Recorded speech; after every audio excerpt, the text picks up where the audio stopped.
I truly believe that shows like Jerry Springer and Maury contributed greatly to the downfall of black characters in the 2000s. Hey, what's up guys? My name is Cartoon Lex. Welcome to my YouTube channel. I'm an artist, webtoonist, and soon to be comic book creator if God says the same. This is my art in the background, but today we need to talk about shows like Maury and Jerry Springer because we need to talk. Now listen, my goal isn't to blame Jerry Springer and Maury for being the sole purpose as to why black characters and TV shows took a nosedive in the 2000s, but they were definitely a big key contributing factor in my opinion. Most Maury episodes and Jerry Springer episodes featured black people being stereotypes. That wasn't fun. And you know, for some people this is kind of the only representation they had, or the only perception they had of black people, so they perceived all black people to act like this, when in reality, say it with me now, black people are not a monolith. And so because of this, I think a lot of writers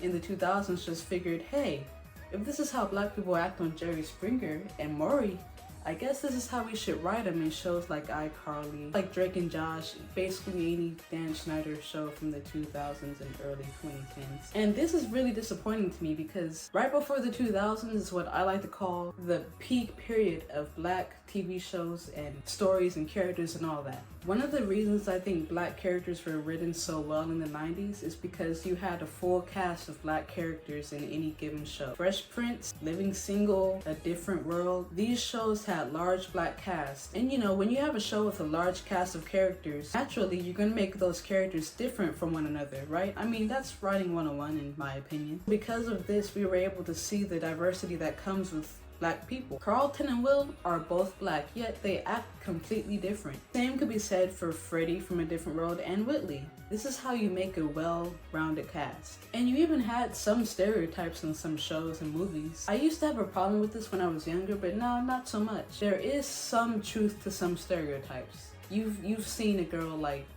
Craig's girlfriend before. I don't know her name, but y'all know who I'm talking about. I think it's okay to have those characters in stories, just don't pretend like that's all there is to black people. I guess what I'm trying to say is it's okay to have stereotypical black people in your shows, but just have another black person to maybe like balance it out. And the writers in the 90s really understood this. That's why the 90s is my favorite decade when it comes to any black entertainment. But then late 90s rolled around and in comes Jerry Springer. And a couple of years later, or maybe the same year, I don't exactly know, Maury made an appearance. Lovely. Like I said before, these shows portrayed black people as stereotypical as you can make them. I don't know Jerry Springer's and Maury's hearts, but I don't think it would have been an intentional decision to portray black people as ghetto and ratchet or worse off than everybody else. Everybody was portrayed that way. Problem is, these perceptions stuck with black people. Could have been a ratchet white couple on Jerry Springer that did the most debaucherous thing ever, or whatever the case may be. But because they're white, people might think that, oh, it's okay, not all white people act like that, just some. Black people don't get that grace. If one person does something ratchet on Jerry Springer, that one person has to be a representation for all of us. Like, come on guys, for real. And because of this poor representation, and maybe some preconceived notions about black people, we end up with stuff like this. What are you doing? Oh, I don't know. I'm actually not quite feeling this scarf with this shirt. You know? When I gave you that scarf, you said you loved it. Were you lying? No, baby. Baby, I love it. Just let me put it back around my neck. Yeah, that's the thing. See, it looks nice. Here, you got the whole iCarly gang. 2 ballerinas and their tech stooge. She called me a tech stooge. Ooh, fries. Those are our fries. Oh, right. Sorry. Here. You keep them. Gotta love Dan Schneider shows, right? Nothing like nostalgia. I just knew that every time a black woman walked on the scene in a Dan Schneider show in the 2000s, that she was gonna walk on that show, a stereotype was sure to follow. It was so frustrating because I'm thinking to myself like, she's really aggressive and mad and angry all the time. But that's not how all of us act. But let Dan Schneider tell it. We're all just aggressive. We all like to fight. We're all just We all like chicken. I haven't even had fried chicken in years. We're not all stereotypes, Dan. And then look at this woman. She could not have been the same age as the iCarly crew. Dan Schneider, why did you grab this lady, this tall lady? Why did you bring her onto the set just to play the bully? You could have just got another black teenager. I think Dan was trying to be funny. I think Dan was like, black women are supposed to look older and be more mature. You guys remember Andre's girlfriend from Victorious? I actually had hope. I had hope for her character. I was like, yeah, there's one of us. Maybe she's gonna do us some justice. She didn't do us justice. She didn't do us justice at all. She was just another stereotype for Dan to poke fun at black women because he has this beef with us for some reason.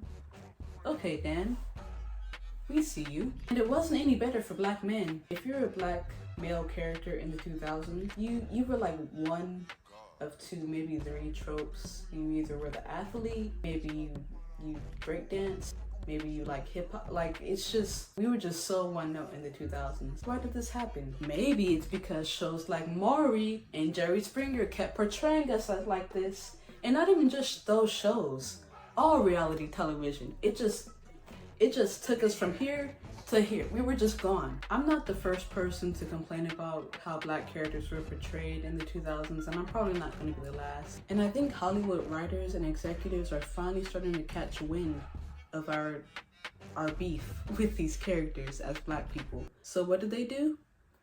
They turned us into Gary Stews and Mary Sues.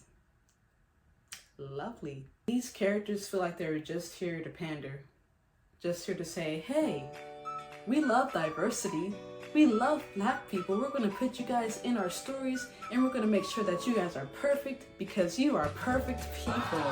Meanwhile, we're just sitting here like, that's not good character writing. Listen, when we critique these characters from the 2000s, it's because these characters are just stereotypes in one note, one-dimensional. They have no layers. That is bad character writing. The answer to that character does not mean you have to make every single black character perfect. Literally, no one is perfect. All have sinned and fallen short of the glory of God. When you write characters from that mindset, you'll understand that, oh, I don't have to make black characters perfect in order to make them good. I just have to write them like regular people.